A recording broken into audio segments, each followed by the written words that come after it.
जागो जागो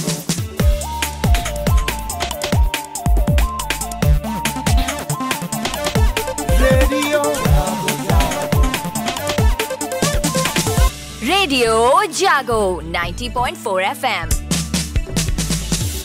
नमस्कार, ये है रेडियो जागो 90.4 FM। अब आप दीपक से आज की हलचल सुनिए।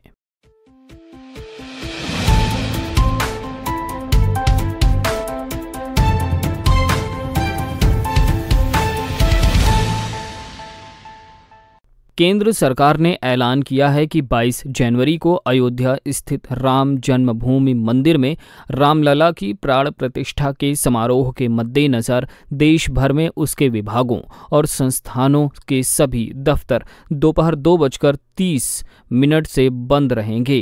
22 जनवरी को राम जन्मभूमि मंदिर में दोपहर 12:20 पर रामलला की प्राण प्रतिष्ठा की जाएगी। प्रधानमंत्री नरेंद्र मोदी ने आज श्री राम जन्मभूमि मंदिर पर स्मारक डाक टिकट और दुनिया भर में भगवान राम पर जारी टिकटों के कलेक्शन वाली एक किताब जारी की है।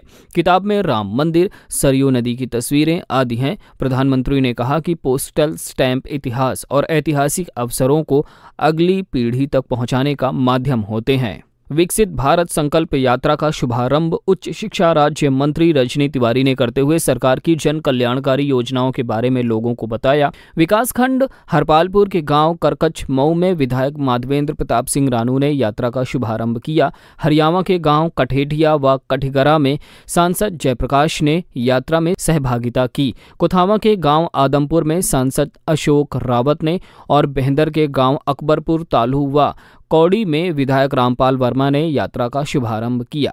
विकसित भारत संकल्प यात्रा कार्यक्रम का शुभारंभ विकासखंड हरियाणा टोडरपुर बिलीग्राम बेहंदर के गांवों में पहुंचने पर ब्लॉक प्रमुख व स्थानीय जनप्रतिनिधियों ने किया और सरकार की कल्याणकारी योजनाओं के बारे में बताया। जिलाधिकारी मंगला प्रसाद सिंह ने किसान दिवस को लेकर कलेक्ट्रेट सभागार में हुई बैठक की अध्यक्षता करते हुए कृषकों द्वारा उठाई गई आवारा गोवंशों और बिजली कटौती की समस्याओं को सुना और समाधान कराने के लिए संबंधित अधिकारियों को निर्देश दिए। जिलाधिकारी ने प्रधानमंत्री किसान सम्मान निधि सहित कल्याणकारी योजनाओं से किसानों को जोड़ने की बात कही। बैठक में किसान यूनियन के पदाधिकारी और पशु चिकित्साधिकारी, उपनिदेशक कृषि सहित संबंधित अधिकारी उपस्थित रहे।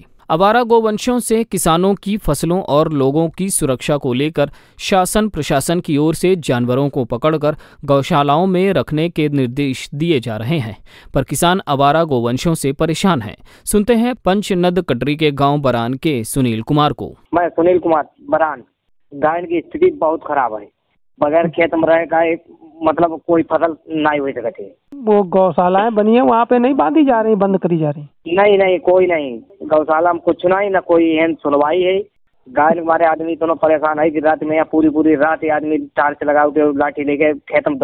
कोहरे और बढ़ती गलन से जहां जन सामान्य परेशान है और रोजमर्रा की जिंदगी प्रभावित हो रही है, वहीं खेतों में खड़ी फसलों को लेकर किसान चिंतित हैं। सुनते हैं पिहानी गांव के कोरीगांवा में कृषक मोहित वाजपेयी को। किसान भाइयों नमस्कार, मैं मोहित वाजपेयी बीएससी कृषि ग्राम कोरीगांवा से कृषक भी हूँ। रबी मौसम की फसलें उगाई जा रही हैं, जिसमें मुख्य रूप से गेहूं, जौ, सरसों, आलू आदि की फसलें उगाई जा रही हैं।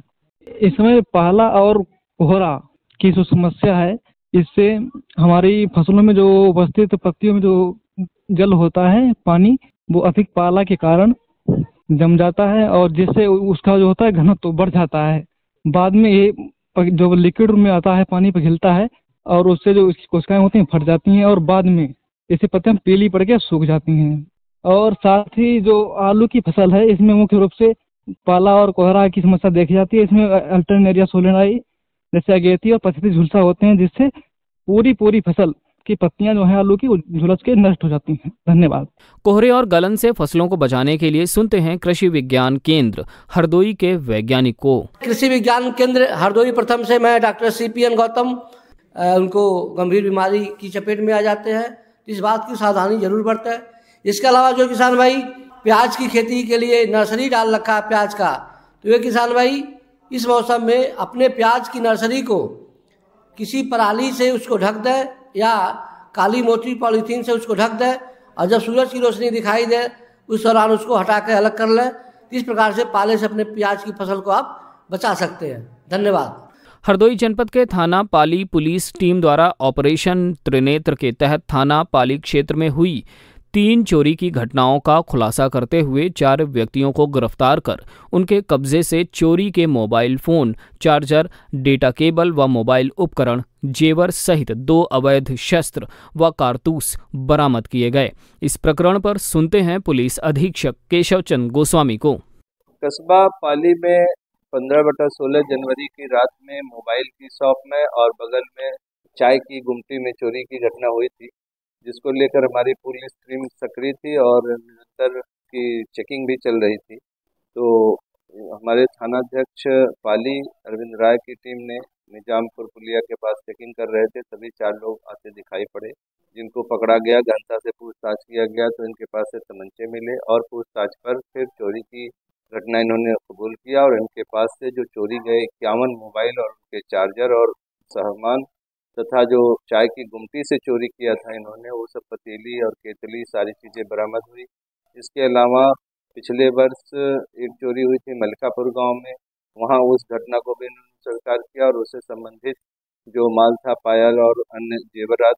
इनकी उम्र 25, 26 और 18, 19 साल है। इनकी अभी शादी नहीं हुई है और ये चोरी की घटना पहले भी किए हैं, लेकिन अभी तक ये पकड़े नहीं गए थे। कभी पहली बार ये पकड़े गए हैं।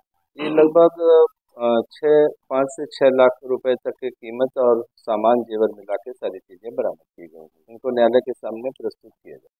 मुख्य विकास अधिकारी सौम्या गुरुरानी ने 12 सेक्टर में पीएम अवार्ड तथा national award for e governance संबंधी बैठक की अध्यक्षता करते हुए संबंधित अधिकारियों को जिले की उपलब्धियों से संबंधित रिपोर्ट प्रेषित करने के निर्देश दिए। सीडीओ ने कहा कि समन्वय हेतु प्रयासों व नवाचारों और पारदर्शिता के लिए किए गए प्रयासों को भी उल्लेखित किया जाए। बैठक में उपनिदेशक कृषि व संबंधित अधिकारी उपस्थित रहे। सहकार भारती हरदोई का स्थापना दिवस समारोह आज लखनऊ चुंगी स्थित जिला कार्यालय पर जिला अध्यक्ष वेंकटेश्वर पांडे की अध्यक्षता में मनाया गया। मंडल संयोजक अमित दीक्षित, महिला जिला अध्यक्ष ममता वाजपेयी, पैक्स प्रमुख उदय प्रताप सिंह, अनुराधा मिश्रा आदि सहकार उपस्थित रहे। सुनते हैं मंडल संयोजक अमित दीक्षित को। जैसे एक व्यक्ति ने सोचा कि हमें ये काम करना है, हम वो नहीं काम कर पा रहे हैं कि हमारे पास आर्थिक प्रॉब्लम है, हमारे पास जनधन की भी आवश्यकता होती कि हम भाई चलो पैसा हम जुटा लेंगे, लेकिन एक व्यक्ति है हमारा दुकान पे बैठा हुआ है, दूसरा व्यक्ति मार्केट में भी जाएगा, तीसरा।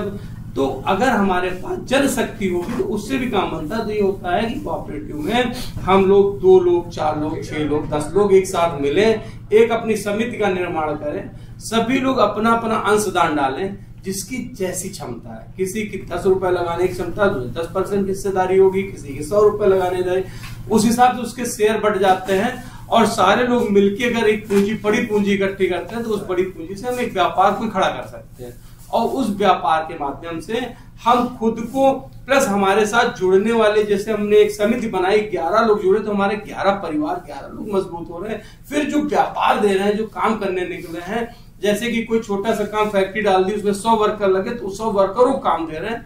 तो उद्देश्य है सहकारिता के माध्यम से हम इस तरीके की मजबूती लाएं और सबको अपने समाज में आर्थिक विकास हो, देश का विकास हो, समाज का विकास हो। इसका मूल लक्ष्य, मूल ध्येय यह है कि हम लोग सब लोग मिलके इस तरह से काम करें। तो ये थी आज की हलचल। आप सुनते रहिए रेडियो जागो 90.4 FM।